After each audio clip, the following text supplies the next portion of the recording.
Assalamualaikum warahmatullahi wabarakatuh. Bertemu lagi dengan Bapak di pelajaran PPKN. Teman-teman siswa kelas 9, bagaimana kabarnya? Mudah-mudahan kalian dalam keadaan baik-baik saja. Nah, sebelum kita mengawali pembelajaran, langkah baiknya kita berdoa terlebih dahulu.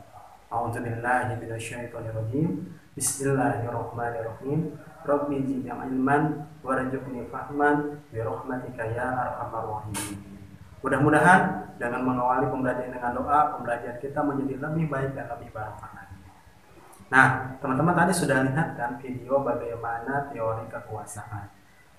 Dalam beberapa menit ke depan, kita akan belajar mengenai teori kedaulatan. Jadi, jangan di skip videonya, jangan kemana-mana, saksikan video ini sampai selesai.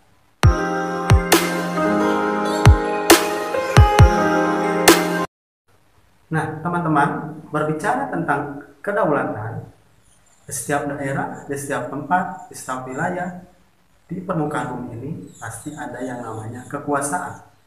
Entah itu manusia, entah itu binatang, entah itu apapun, pasti ada yang namanya penguasa. Dan di sana juga ada daerah yang berdaulat. Nah, unsur terbentuknya negara, salah satunya adalah wilayah yang berdaulat, selain daripada presiden, kekuasaan, dan lain sebagainya. Nah, teman-teman, seperti apa sih teori kedaulatan tersebut? Nah, di sini kalian boleh membuka buku PPKN-nya ya, buku paket PPKN-nya. Di sini yang kurikulum 2013 revisi 2018. Nah, di sana sudah dijelaskan bahwa kedaulatan berasal dari bahasa Arab, yaitu daulah, yang artinya kekuasaan tertinggi. Pengertian kedaulatan itu sendiri adalah kekuasaan yang tertinggi untuk membuat undang-undang dan melaksanakannya dengan semua cara yang tersedia. Seperti kita lihat tadi di video ya, bahwa di hutan, di rimba ada singa yang memimpin rantai makanan. Di laut ada ikan hiu yang juga memimpin rantai makanan. Lalu ada juga buaya di sungai yang menjadi penguasa. Nah, bagaimana sih dengan pemerintahan? Ada yang disebut dengan presiden, ada yang disebut dengan raja, ada yang disebut dengan perdana menteri. Mereka adalah penguasa. Mereka adalah penguasa yang berdaulat. Mereka yang mengendalikan roda pemerintahan. Di sini ada beberapa teori dari para ilmuwan. Menurut Jean Bodin, seorang ahli tata negara dari Prancis yang hidup di tahun 1500-an, kedaulatan adalah kekuasaan tertinggi untuk menentukan hukum dalam suatu negara. Kekuatan pokok itu memiliki 4 sifat, teman-teman di sini. Pertama, asli. Kekuasaan tidak berasal dari kekuasaan lain yang lebih tinggi. Lalu, permanen. Artinya, kekuasaan itu tetap ada sepanjang negara tetap berdiri walaupun pemerintahan sudah berganti. Yang ketiga, tunggal. Artinya, kekuasaan itu merupakan satu-satunya dalam negara dan tidak dibagikan kepada badan-badan lain. Dan yang terakhir, tidak terbatas. Artinya, kekuasaan itu tidak dibatasi oleh kekuasaan lain. Nah, itulah teori kekuasaan menurut Jean Bodin. Nah, seorang ilmuwan ahli tata negara asal Prancis. Bahwa memang di negara kita juga ada yang disebut dengan kekuasaan. Contoh sederhananya, kita memiliki seorang presiden yang memimpin negara ini dengan segala kebijakannya. Tentu saja kebijakannya yang harus menguntungkan rakyat, pro rakyat. Nah, seperti itu teman-teman, gambaran sederhana mengenai kekuasaan. Dunia ini tidak lepas dari yang namanya kekuasaan. Harus ada kekuasaan, adanya rakyat, harus ada seorang pemimpin. Kalau zaman dulu kita mengenal dengan kepala suku. Kepala suku yang memimpin suku-sukunya agar menjadi lebih tertib. Dibuatlah undang-undang agar kekuasaan itu berjalan dengan baik.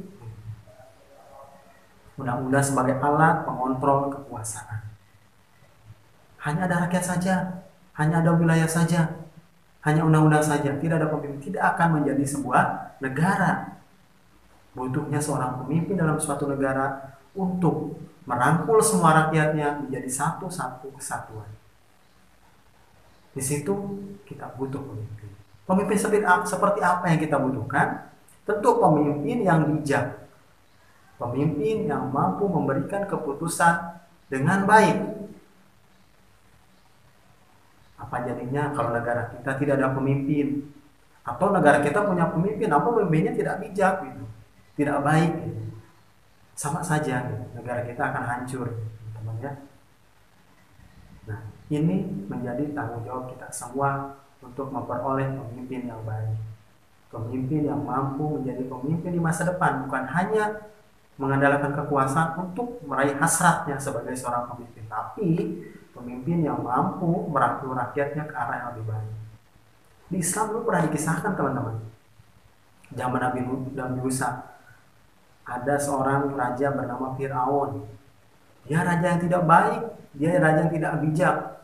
Makanya dia jatuh dari tahtanya karena dia tidak menjadi seorang raja yang mengayomi masyarakat. Atau ada seorang pemimpin yang bernama Nabi Sulaiman. Dia pemimpin yang kaya, pemimpin yang bijak, dan dia menjadi terkenal karena kepemimpinannya. Begitupun dengan Rasul kita, Rasulullah SAW, Nabi Muhammad. Dia menjadi pemimpin yang mampu membawa peradaban manusia menjadi lebih baik lagi, memperbaiki zaman jahiliyah, memberikan keadilan kepada rakyatnya. Itulah pemimpin yang harus dicontoh. Khalifah-khalifah zaman Rasulullah, para sahabat-sahabat, itulah pemimpin yang harus dicontoh. Mudah-mudahan kita semua diberikan pemimpin yang aman. Demikianlah teman-teman video dari Bapak. Dan demikian pula pembelajaran kita pada video kali ini. Mudah-mudahan apa yang kita pelajari menjadi bermanfaat untuk diri kita. Kita harus selalu menuntut ilmu dengan baik. Jangan pernah menyerah, jangan pernah putus asa dengan keadaan yang ada. Menuntut ilmu itu penting. Sepenting kita mencari makan. Karena itu asupan nutrisi untuk otak kita, ya, teman-teman ya. Jadi dimanapun kalian berada, jangan sampai kalian berhenti untuk menuntut ilmu. Walaupun keadaannya sekarang saat ini lagi serba sulit mungkin ya.